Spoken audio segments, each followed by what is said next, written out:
정치의 전개 시작해 보도록 하겠습니다. 자, 지난 시간에 사림이 사화를 겪었으나 권력을 장악하게 되었고, 요 사림들이 동인과 서인으로 나눠지게 되는데, 이조전랑의 자리를 놓고 다투다가 동인과 서인으로 갈라지게 되었고, 동인은 다시 북인과 남인으로 갈라지게 됩니다. 요 갈라지게 된 계기가 정여립 모반 사건인데, 정여립이라는 사람이 있었는데 대단한 사람이죠. 이때 임진왜란도 일어나기 전에 공화정을 주장했던 사람입니다.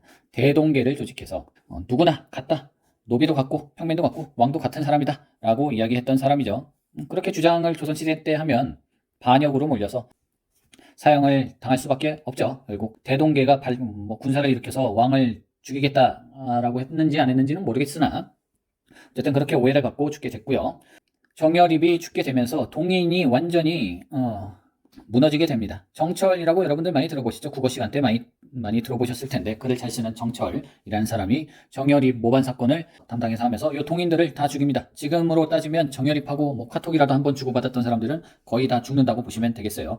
이때 많이 죽였었는데, 이렇게 죽여놓고 정철이 나중에 조금 방심을 했는지 선조의 아들 중에 광해군이 괜찮아 보이니까 빨리 세자를 책봉해줘라 라고 이야기했다가 유배를 가게 되죠. 그래서 요 유배 갈 때 이 정철을 어떻게 복수할 것인가. 그래서 강력하게 복수하자가 북인이고, 그래도 살려는 두자가 남인, 이러면서 분리가 되게 되는 것이죠. 그래서 선조 아들은 뭐 아시는 분은 아시겠지만 이매군이 광해군 형이거든요.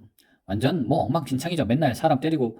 이매군, 순하군 완전 사이코패스죠. 사람 뭐 그냥 죽이고 엉망진창인 사람들. 정원군, 기록에 보면 이 정원군은 사실 인조의 아빠이기 때문에 이 역사가 후대에 쓰여지잖아요. 그래서 이 두 사람의 악행들은 많이 기록이 되는데, 인조의 아빠이기 때문에 이 정원군의 악행은 거의 다 지워졌습니다. 거의 다 지워졌음에도 불구하고 조금씩 사료에 남아있는 그 내용을 보면 정원군은 이 두 사람보다 더했다. 순하군이 정원군보다는 심하지 않았을지라도, 이런 단어들이 등장한단 말이죠. 그러니까 완전 이 말로 다 못할 이 악행을 저지른 요 사람들 중에서 요 광해군은 괜찮은 선조의 아들이었던 것이죠. 그 지난 시간에도 얘기했지만 최고의 암군을 뽑으라면 선조나 인조를 뽑는 사람이 많을 텐데, 왜 하필 이럴 때 전쟁이 일어났는지, 두 왕이 있을 때. 어쨌든 결국 정철은 유배를 가게 되는데, 사실 이 정철이 호남으로 유배를 갔다고 해서 호남 지역에서는 뭐 굉장히 띄워주는데, 이게 호남 지역의 동인들을 다 죽인 게 사실 정철이란 말이죠. 그리고 호남 지역에서, 지금의 전라도 지역에서 유생들이 더 이상 공부를 하지 않고 관직에 좀 진출을 하지 않아요. 하면 뭐해, 이렇게 죽는데 라고 생각하면서 학자들이 뭐 많이 배출되지 않습니다. 이게 다 정철이 그렇게 심하게 동인들을 죽인 것도 이유가 될 수 있죠. 또 뭐 진천 출신이죠, 정철은. 진천에 놀러 갔더니 정철이 뭐 여기 출신이다 뭐 이렇게 돼 있더라고요. 뭐 그런 것도 있었다. 자, 어쨌든 광해군은 북인과 정치하는 걸 좋아했어요. 광해군 때는 북인이 정권을 잡고, 그 이후로는 정권을 잡지 못하는데, 어쨌든 북인이 광해군 때 권력을 잡는다. 근데 인조 반정이 일어나면서 북인 세력이 완전히 끝장이 나게 되는 것이죠. 그러면서 서인과 함께 인조 반정을 주도했기 때문에 서인이 권력을 주도하게 되고, 그 다음에 1차 예성논쟁, 2차 예성논쟁을 거치면서 황국 정책을 일으키게 됩니다. 권력을 남인이 잡았다가 서인이 잡았다가 노론이 잡았다가 이런 식으로 또 바뀌게 되는 것이죠. 그래서 이 예성 논쟁부터 보도록 하겠습니다. 현종 때 일어났던 일인데, 효종이 죽었어요. 근데 인조가 굉장히 또 어린 여자하고 결혼했단 말이죠. 자위 대비는 살아있어. 근데 효종이 죽었어요. 이 자위 대비가 상복을 몇 년 입어야 되느냐, 3년 입어야 되냐, 1년 입어야 되냐로 다투는 거예요. 그러니까 상복을 몇 년 입느냐로 다투고 있었다라는 얘기죠. 남인들은 3년 입어야 된다. 서인들은 1년만 입어야 된다. 근데 현종이 서인들의 편을 들어줘서 1년을 입었고, 효종이 사실은 그 장자가 아니거든요.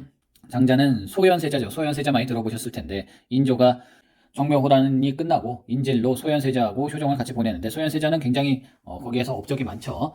거기 청나라 사람들도 굉장히 좋아했고, 청의 문물을, 신기술을 많이 받아들이려고 노력했으나 또 이 인조가 질투쟁이에요. 아들을 그렇게 질투하고, 그래서 돌아왔는데도 불구하고 제대로 환대해주지도 않고 거의 뭐 독살당했다라는 그 의견이 거의 맞는 것 같죠. 아들을 뭐 되게 공식적으로 죽인 것은 영조지만, 사도세자를 죽인 것은 영조지만 비공식적이지만 거의 죽인 게 뭐 확실하고, 세자빈 강씨는 100% 요 분이 죽였고, 인조가 죽였고, 둘째 아들인 효종이 즉위하게 되는데, 효종은 기본적으로 북벌을 하자, 청나라를 뭐 물리치자라는 의견을 펼쳤고, 소현세자는 청나라처럼 우리도 기술을 발전시켜서 나라를 뭐 발전시키자라는 그 의견이었는데, 소현세자가 왕이 됐으면 조선이 좀 더 발전된 국가로 성장할 수 있지 않았을까라는 그런 뭐 생각도 있지만, 어쨌든 요 효종이 둘째 아들이란 말이죠. 둘째 아들이기 때문에 서인은 1년 깎아내리는 거죠, 사실은.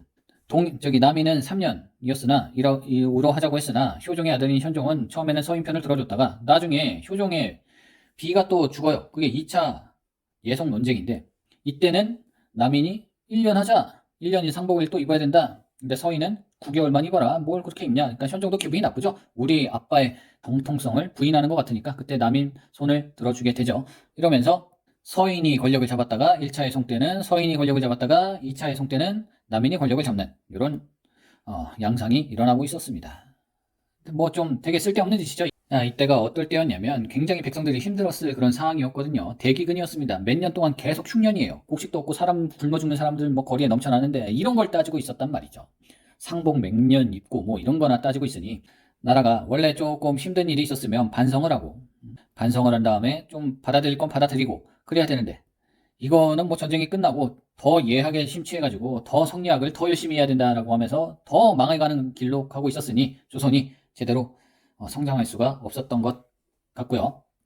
숙종 때에 이르러서 황국 정치가 또 생겨나게 되는데, 경신왕국, 기사왕국, 갑술왕국, 이렇게 황국 정치가 일어나게 됩니다. 1, 2, 경기, 갑인데 갑, 서남, 서남서, 1, 2, 경기, 갑, 서남, 서남서, 1, 2, 경기, 갑, 서남, 서남서. 황국의 순서가 되겠습니다.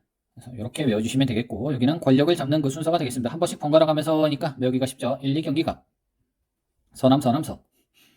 이렇게 좀 암기를 해주시면 좀 편할 것 같아요. 그래서 경신왕국은 뭐냐면 서인이 남인을 영모로 몰아서 정권을 장악한 사건이 되겠고요. 또 장희빈을 궁궐에 놓고, 장희빈은 남인이거든요. 그래서 정치의 희생양이죠. 장희빈이 뭐 굉장히 악녀로 표현되는 드라마들이 많은데, 사실 인현왕후 측에서 기록한 그 기록물을 가지고 장희빈을 악녀로 취급하고 있지만 뭐 그렇게 악행을 저지르지는 않았고 정치적 희생양일 뿐이지 않나라는 그런 생각이 듭니다. 그래서 인현왕후를 쫓아내면서 장희빈이 권력을 잡게 됐고, 장희빈이 남인이니까 남인이 권력을 잡게 됐고, 다시 인현왕후를 들이면서 서인이 권력을 잡게 되는 이런 황국 정치를 숙종 때 펼치게 되죠. 숙종이 인현왕후와 장희빈을 번갈아 가면서 왕비로 맞이하면서 이렇게 황국 정치를 펼치게 되고, 이 황국 정치 이후에 소론과 소론으로 또 이렇게 갈라지게 됩니다. 무슨 뭐 호랑 논쟁이니 뭐 이러면서 따지면서 갈라지는데, 뭐 동물성, 동물하고 사람이 같니 다르니 이런 거를 그냥 따지고 있었던 것이죠. 그러니까 백성들이 어떻게 하면 잘 살 수 있을지 과학기술과 군사력과 이런 거에 집중해야 될 시간에 이런 거를 따지고 있었다라고 생각해 주시면 되겠고요. 숙종과 장희빈의 아들 경종이 왕위를 이어받았으나, 숙종과 숙빈 최씨, 그러니까 뭐 인현왕후도 만났고 장희빈도 만났고 숙빈 최씨도 만났었죠. 숙빈 최씨는 무술인데, 무술이와 아들을 낳은 것이 영조고, 영조가 무술이의 아들이라는 이유로 굉장히 눈치를 보면서 살았었죠.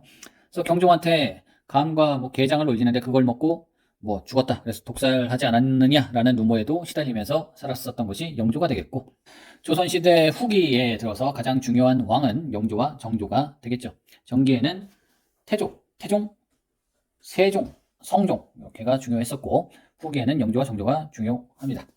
그래서 영조는 탕평책을 시행을 했고, 서원을 정리했고, 호포법을 하려고 했으나, 그러니까 집집마다 집포자니까 군 역세를 내게 하려고 했으나, 군인은 또 양반들은 또 군대를 안 가거든요. 양반들은 안 가고, 노비는 노비라서 안 가고, 일반 농민들만 갔는데, 그러면 세금이라도 내라고 했는데 반발이 심하니까 그럼 일반 백성들의 세금이라도 줄여주겠다 하면서 균역법을 실시했고, 2필 내던 것을 한 필로 줄여주는 법이 균역법이 되었고요. 거기에서 부족한 세금은 뭐 어염세 등으로 보충을 했었다라고 생각해 주시면 되겠고, 신문고도 부활을 시켰습니다. 자, 탕평비도 있고요. 자, 정조는 탕평책을 개상했습니다. 원래 영조의 탕평책은 사실 완론 탕평이 되겠고, 거의 뭐 노론하고 거의 정치를 했죠. 뭐 탕평책이라고는 하지만, 정조는 줄론 탕평이라고 해서 뭐가 옳고 그른지를 정확하게 가리겠다라고 하는 준론 탕평책을 펼치기도 했었고, 본인이 원체 똑똑하기 때문에 뭐 대화를 하고 말싸움에도 전혀 지지 않았고, 하면서 규장각을 설치해서 공부할 수 있게 해줬고, 초계문 신제를 실시하면서 신하들이 지속적으로 공부를 하게 했었죠. 근데 원래 노론 세력이 강하니까 초계문 신제는 그 관리들이 또 시험 보게 하는 거거든요. 그러면 젊은 관료가 시험을 잘 보겠습니까? 나이 든 사람이 시험을 잘 보겠습니까? 뭐 지금도 그렇잖아요. 수능을 어제 본 사람이 수능을 다시 보면 잘 보지. 뭐 수능 본 지 10년 된 사람이 뭐 잘 보지는 않죠. 그러면서 젊은 관료들을 등용하면서 자신의 편을 많이 만들려고 했었던 그런 시스템이 되겠고요. 또 수원에 화성을 축조를 하고 개인 부대인 장용용을 설치하기도 합니다. 자, 문제 풀겠습니다. 밑줄 국왕의 정책으로 옳은 것은 탕평비는 영조가 세웠다는 것을 알고 있죠. 탕평책을 썼고 영조의 업적 균역법을 실시하였다. 맞죠? 정동행성은 공민왕, 사신간 제도는 고려 때, 통리기모함은 개혁기구, 조선발 개혁기구 22담로의皇族을 파견한 것은 백제 무령왕이 되겠고요. 자, 1번이 되겠습니다. 자, 다음 문제. 밑줄 친 이왕에 대한 설명으로 옳은 것은 이것은 영조에 이어 즉위한 이왕, 정조죠. 영조의 아들 사도세자, 사도세자의 아들 정조, 사도세자는 뒤지에 갇혀서 죽었고 정조에 대한 이야기를 찾아주면 되겠네요. 자, 옳은 것은 규장각을 육성하였다. 뭐 또 바로 답이 나오네요. 쉽습니다. 후삼국 얘기가 왜 나오나요? 당백전, 뭐 여기 나올 때가 아니고 경북대전, 뭐 이거 다 전혀 관련 없는 그런 보기들이 되겠죠. 답은 1번이 되겠고, 조금만 공부해도 좀 쉽게 맞출 수 있는 문제가 많기 때문에 여러분들도 뭐 끝까지 뭐 너무 막 완벽하게 외우려고 해서 포기하지 마시고 뭐 한두 번씩 보다 보면 머릿속에 잘 남으니까 좀 재밌게 공부를 쭉 이어갔으면 좋겠습니다. 이상입니다. 고생하셨습니다.